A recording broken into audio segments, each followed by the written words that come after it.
Welcome to the Wineskins YouTube channel. We are so glad that you're here watching these videos, and my hope and prayer is that these are uplifting to you and that they help give some perspective on how to think through some things with some new lenses, some new filters, to see the Bible fresh and to see the Bible in context. And so I have had a couple of videos in the last month or so talking about worship and talking about singing in particular versus instrumental music, just a cappella versus instrumental, looking at Ephesians 5:19 and Colossians 3:16 and putting those in context and asking the question, what is Paul really talking about here?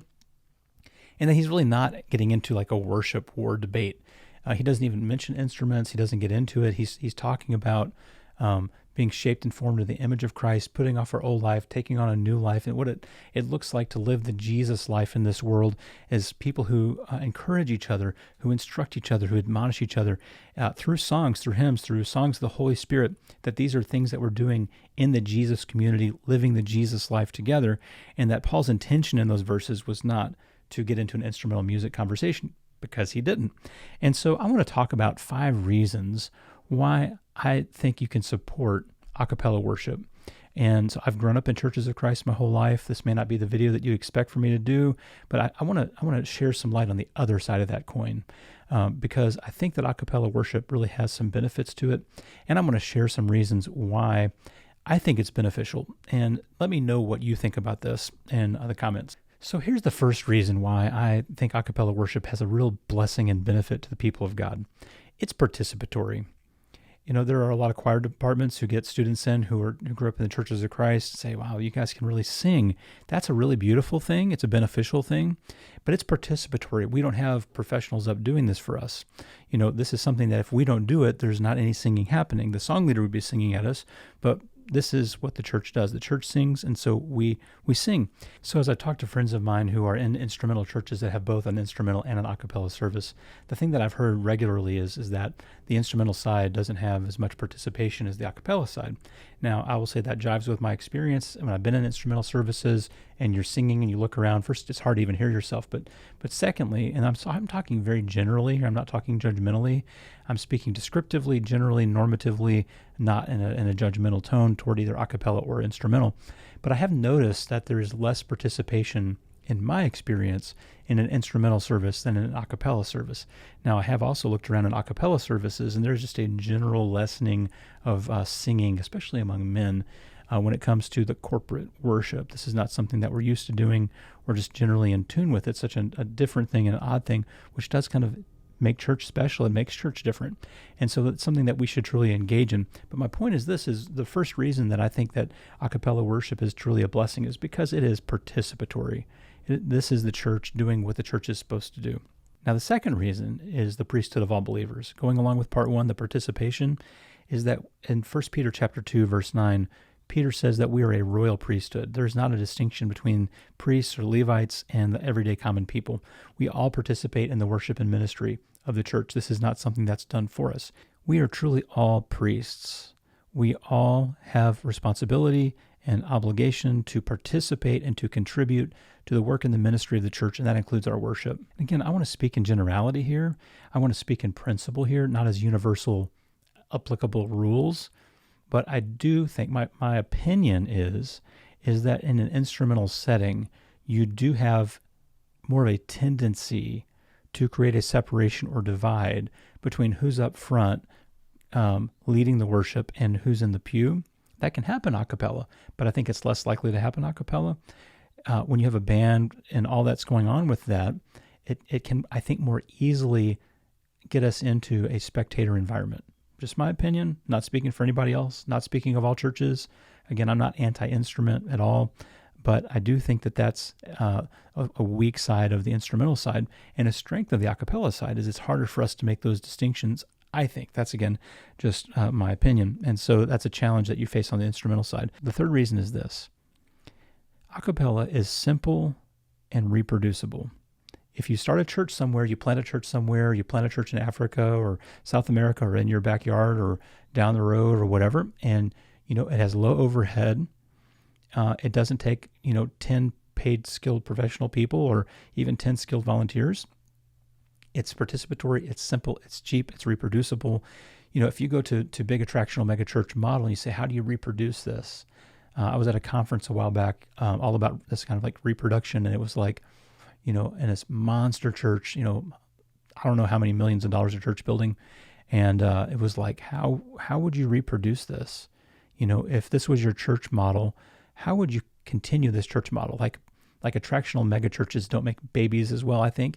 Now, they satellite campuses and things like that, but that's like a slow, expensive, high overhead process. If you just sing, like you just get together and worship God and sing, that's a low bar. Like that's low overhead. Simple, reproducible. You can go anywhere, teach anyone a song, and they can just sing it. You don't need to bring a guitar. They don't need to spend the money. And so again, simple and reproducible.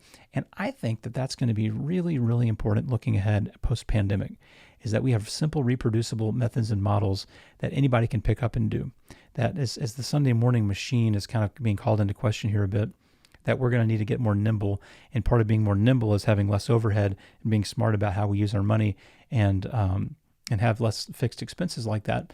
And so just the lower cost, like not having all the different things that come with putting on that kind of production, makes us a lot more nimble and makes us a lot more reproducible. And so I think that actually really helps us in the long run. The fourth reason is just that it's historical. 600 plus years of church history post Jesus, and the first 600 years of the church, just no instruments that we can find. And we don't really entirely know all the reasons for that. Some people talk about maybe it was like an anti-pagan thing, that the pagans had instruments. They wanted to look different. I don't know we really have a good answer to that.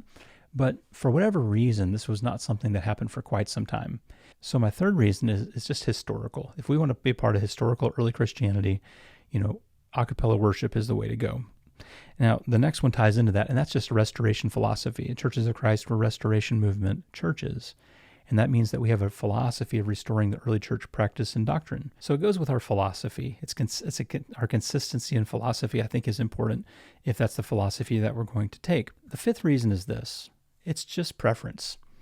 And we have to be really honest about this part, really open about this part, because sometimes the preference conversation only goes the other way.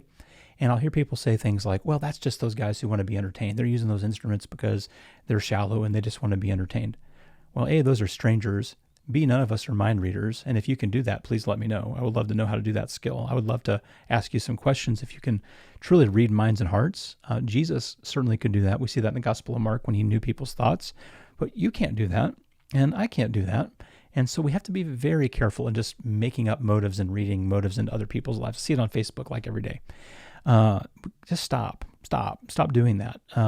And what that also does is it sets up a false dichotomy of who's right and who's wrong, and who's operating on preference and who's not. And so I think we really need to be honest with, if a cappella is our preference, to say like, I support it because I like it. That's okay. See, we kind of come up with this odd system where it's like, you can't do something just because you like it. If you like it, that must mean you shouldn't be doing it. We don't have to do things poorly, and we don't have to do things in ways that we don't like. Now, we should try to be as biblical as possible, but, let's just be honest. It's a preference. And, we like how it sounds. We like how it is. We're comfortable with it. We've known it our whole lives. Maybe we just say, it's my preference, and I don't want to see it any different. I don't want to do it any different. Just be open and honest about that. But don't put that back on the other guy and say, well, that's his issue and his problem, not mine. We're the guys doing it right. And so that's my fifth issue is just preference. Now, here's what I didn't say. I didn't say the Bible. We should be a cappella because of the Bible. Just can't find it. If that's what God truly desired, he did a very confusing job of that. And that's not any negative, bitter thing to say. I don't think that's well communicated. And if God wanted to truly communicate that to us, I think he would have, especially in light of the fact that instruments are all over the Old Testament. And in the very image of the last days and, in the eternity with God, we have more images of instruments. And I think I talked about this in the Ephesians 5 video. And so, we just have to really understand this is not really a biblical issue. Like, you can't just say matters of silence are Bible issues. We just have to make decisions. And when we make decisions on areas of silence, what we're creating is called tradition. And so maybe that's our sixth thing, is it's just our tradition. We support it because we've done it for a very long time. We're bought in. We like it. It's our preference. It's how the early church did it. It's how the early church fathers did it for 600 years, and on and on it goes. So, there are ways to support something. And this is kind of where we need to maybe make a big point here. There are ways of supporting something without saying it's the only way. There are ways of saying this is why we choose to do this without saying any other option is wrong. And so there's some other issues I want to get into that in future videos, but not today. I don't want to muddy this up. And so, in the last few videos on Ephesians 5 and Colossians 3, I'm not virtue signaling right now to say, well, look at me, I'm proving my orthodoxy. I really don't care if you think I'm orthodox or not. What I care is what God thinks about that. And so I'm trying to be as biblical as possible. I'm trying to be as transparent as possible to really deal with the text as they are. And part of my impression is that often makes us very anxious to try to do that. And I want to just take some of the fangs out of the anxiety machine so that we can feel and find the space to discuss these things openly and be open about what the Bible actually says and doesn't say without fear of retribution or without fear of harm in a safe way, and to explore those things and to ask our questions. And so find the comments below, ask your questions, make your points, and just chime in and let us know what you think about this. And as always, if this channel is something that blesses you, about 70% of our viewers are not subscribed. And so I would love for you to subscribe and just follow along with what we're talking about, because these are very important things, and we're going to continue to talk about even more and more important things as we go down the road. And so I'm glad that you're here. And my prayer constantly is that this is a blessing to you, to your life, to your ministry, to your faith, to your practice, and that you don't hear me as just some critical, negative person over here, just beating this bitterness drum. I kind of think we go through theological stages of grief where when we leave legalism, we don't quite know where to land. We kind of go into an angry mode, an angry phase, a bitter phase. I'm so far beyond that, that I just want to see people well, and I want to see people drawn to Jesus, and I want to see people blessed, and I want to see people encouraged and not just beat up or disparaged. And so the comments have actually gone really well the last 3 or 4 months. I'm going to curse that the moment I say it. So thank you for being kind in the comments, even in disagreement. That is the fruit of the Spirit. And so I appreciate that. And I'm not asking anyone to agree with me on this at all. And so, you're free to disagree, but let's keep going back to the scriptures and discerning what we can, and then just living this out as best we know. So thanks for watching again, and we'll see you next time. God bless.